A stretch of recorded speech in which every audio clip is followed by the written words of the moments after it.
Selamat pagi semua, kembali lagi di podcast You Talk with Senior Komnas Pengendalian Tembakau. Hari ini saya Fatur Rahman Umacina dari KKMI, Komunitas Konsumen Muda Indonesia. Jadi Komunitas Konsumen Muda Indonesia ini bergerak di bidang pemantauan bahan-bahan produk yang ada di Indonesia, salah satunya ini pengendalian tembakau. Jadi KKMI ini dia di bawah naungan YLKI, Yayasan Lembaga Konsumen Indonesia. Ya, hari ini saya nggak sendiri, saya bersama senior aktivis pengendalian tembakau juga, Ibu Magdalena Sitorus. Salam kenal Ibu. Ya, selamat pagi, salam kenal. Sehat-sehat Ibu ya? Sehat. Oke, Ibu di JP3T ini jaringan perempuan peduli pengendalian tembakau ya Bu ya? Boleh diperkenalkan JP3T ini apa sih Bu? Oke. Biar teman-teman di rumah. Oke, makasih Mas atas kedatangannya. Mungkin sedikit ya saya jelaskan tentang JP3T itu Jaringan Perempuan Peduli Pengendalian Tembakau. Jadi kan namanya juga jaringan ya. Jadi dia berarti terdiri dari bukan hanya satu organisasi. Jadi di dalamnya itu ada 6 organisasi perempuan yang concern tentang isu tembakau dan itu melihat bahaya tembakau bagi kesehatan terutama perempuan. Tentu itu berbahaya untuk semua orang ya, tetapi kami karena ini jaringan perempuan jadi memang lebih menekankan pada isu perempuannya dalam berhubungan dengan persoalan tembakau gitu. Kalau keterlibatan JP3T ini dalam pengendalian tembakau itu kayak gimana bergeraknya? Saya mungkin memberikan contoh, misalnya kami melihat dampak tembakau. Memang isunya kan pengendalian tembakau ya. Jadi itu pengendalian itu kan kontrol. Jadi sebetulnya bukan mengabolis atau menghilangkan rokok ya, tetapi ada hal pengendalian gitu. Jadi misalnya bahwa merokok itu tidak bisa di sembarang tempat misalnya.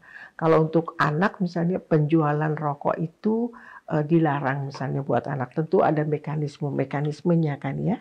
Jadi semua misalnya, terus ada juga yang berbicara tentang kebijakan misalnya undang-undang pertembakauan, kemudian kita melihat apakah substansinya itu juga sudah melindungi misalnya masyarakat secara umum gitu ya. Tentu banyak elemen ya di dalamnya gitu. Jadi JP3T misalnya kayak seperti kemarin tentang COVID misalnya. Kita coba lihat secara kontekstual ya, secara waktu COVID itu. Kita melihat di COVID itu virus itu kan menyerangnya itu kepada pernapasan kan ya, dan ternyata juga data-data yang ditunjukkan oleh teman-teman yang lain dari organisasi lain bahwa orang yang merokok itu sangat rentan gitu. Jadi kalau dia terkena COVID itu berbahayanya kepada rokok itu sendiri sudah mempengaruhi pernapasan paru-paru. Nah, kalau COVID menyerang misalnya itu akan menjadi lebih berbahaya, ya, lebih mudah gitu. Nah, terus kami melihat dari angle perempuannya gitu, soal merokok misalnya. Nah, yang merokok itu kan terlebih misalnya kita melihat di wilayah-wilayah atau rumah-rumah yang ruangnya itu sempit gitu kan. Sementara kan COVID bilang jaga jarak gitu ya.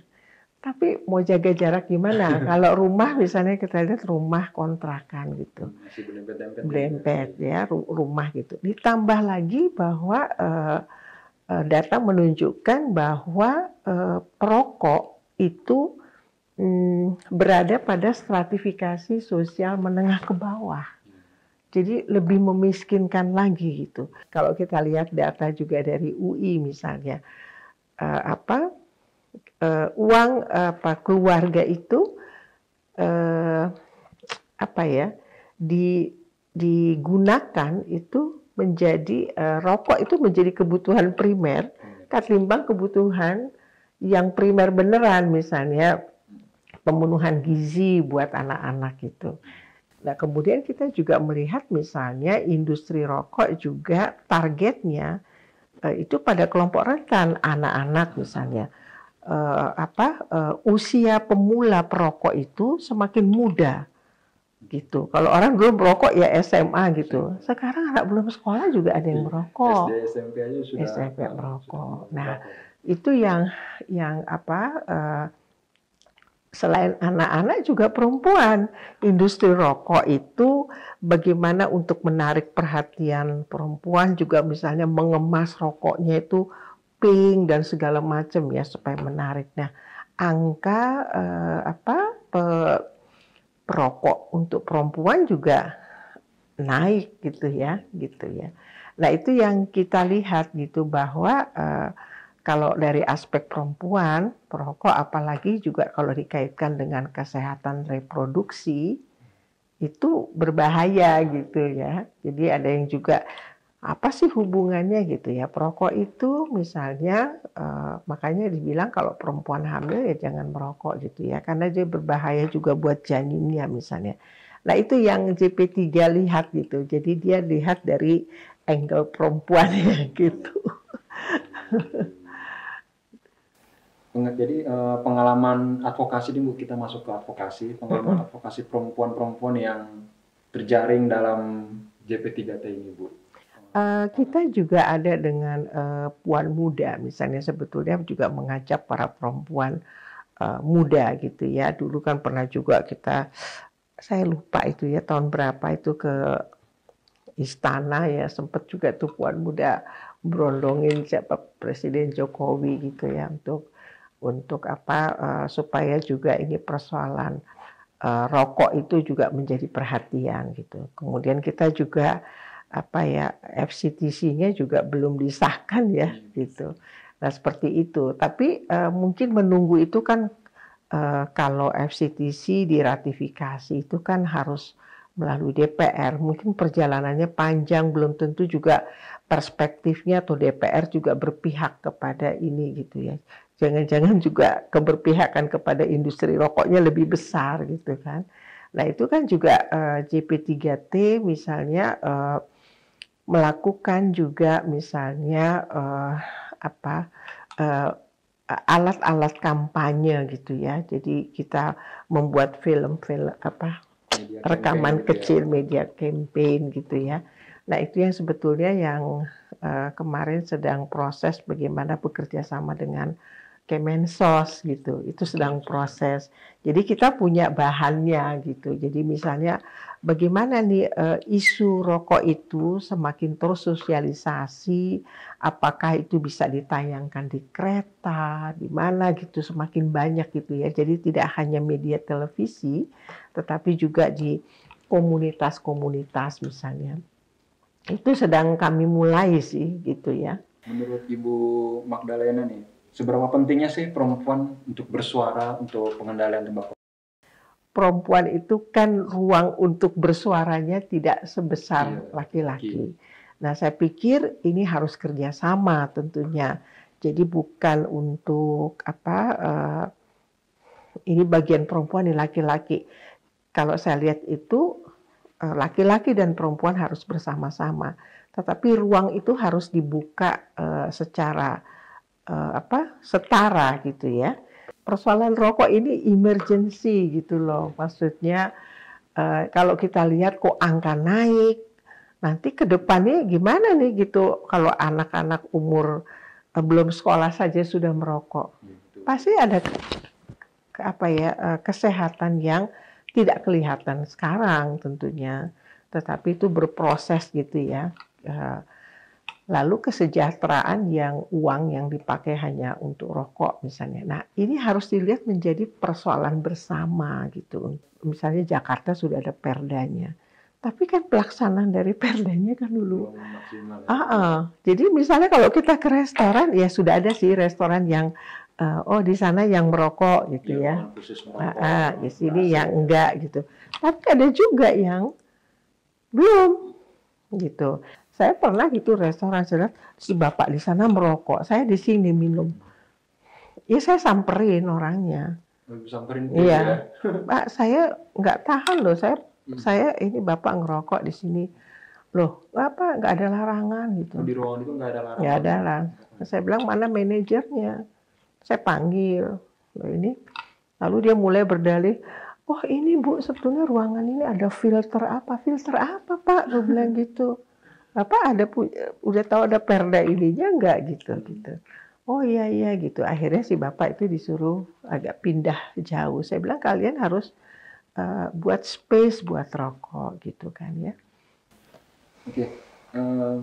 Pengalaman pribadi Ibu sendiri nih selama menjadi aktivis khususnya di pengendalian tembakau, ada gak sih Bu kayak ancaman-ancaman baik itu eksternal maupun internal kayak apa gitu, diteror kah atau gimana Bu selama menjadi aktivis gitu? Kan Ibu menyuarakan ini ya apa sebenarnya menyuarakan kebaikan. Ada orang-orang pasti yang kontra dengan suara Ibu gitu. Ada gak pengalaman pribadi Ibu sendiri? Kalau sampai diancam sih enggak, tapi muka mengkerut gitu kayak apa ya, reaksi yang apa ya, yang bisa kita terjemahkan itu enggak suka misalnya gitu kan. Jadi kalau misalnya apalagi waktu Covid itu ya, jadi saya lebih setiap pertemuan apakah saya di gereja di mana, oh ini berbahaya sekali gitu ya buat yang sangat apa itu nggak menyenangkan gitu. Tapi saya pikir saya selalu bilang, yang kecanduan itu juga jangan kita musuhi, bagaimana merangkul. Karena kalau yang, kan sebetulnya pencegahan ya, jangan sampai kecanduan. Kalau kita lihat di Indonesia, pemula perokok itu usianya makin muda. Industri rokok ini sudah mikir, kalau ini kecanduan, durasinya lama nih. Lama, pasti. Nih dia butuh rokok kan, terus. Nah, yang udah tua, ya ini bakal meninggal, udah habis. Tapi yang muda, lama. Produksi rokok, terus gencar gitu. Nah, ini bagaimana juga negara harus memikirkan itu. Pesan dan harapan dari Ibu untuk aktivis muda pengendalian tembakau. Jadi dari Ibu untuk kami para aktivis pengendalian tembakau, bagaimana Ibu? Waduh, saya senang sekali kalau makin banyak. Saya senang sekali ya banyak, misalnya semakin banyak aktivis muda yang apa. Istilah saya kalau yang nggak ketulungan lagi, misalnya mereka kecanduan, kita tetap bantu, tetapi bagaimana yang muda itu ya jangan sampai, kalau perlu nggak usah kenal rokok lah gitu ya. Tapi kalau yang sudah ada, bagaimana kita merangkul dan semakin banyak juga menyuarakan itu untuk melakukan pencegahan pada generasi-generasi yang tadi saya bilang, yang sekarang kan konsumen rokoknya udah mulai dari anak yang belum sekolah gitu, jangan sampai lah gitu ya. Jadi saya kalau ada tukang, misalnya ya tukang kerja rokok, tolong merokoknya jauh nih baik. Kadang-kadang saya kesempatan di situ, itu ini loh gitu. Jadi kadang-kadang saya kesempatan itu bukan untuk marah-marahin, itu ini loh kesempatan saya kadang-kadang kasih memberikan pengetahuan. Penyuluhan ya, penyuluhan dadakan. Ya indirect lah, tapi nggak khusus kamu duduk di situ, kamu dengerin saya, nggak gitu. Jadi sambil oh iya rokok, gini gitu. Caranya kan gitu. Nah, saya pikir semakin banyak kita semua agen gitu. Jadi bukan saya, kita semua jadi agen untuk itu. Luar biasa ini Ibu. Oke, Ibu. Jadi kalian anak muda juga gitu, jadi agen semua gitu loh. Gitu. Siap.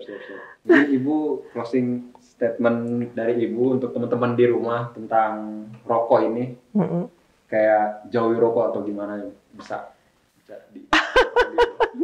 Saya pikir tadi sudah didengar ya bahwa rokok itu berbahaya buat kesehatan. Kalau yang sudah terlanjur, ya teruslah berupaya juga teman-teman anak muda juga merangkul mereka untuk bisa gitu apa.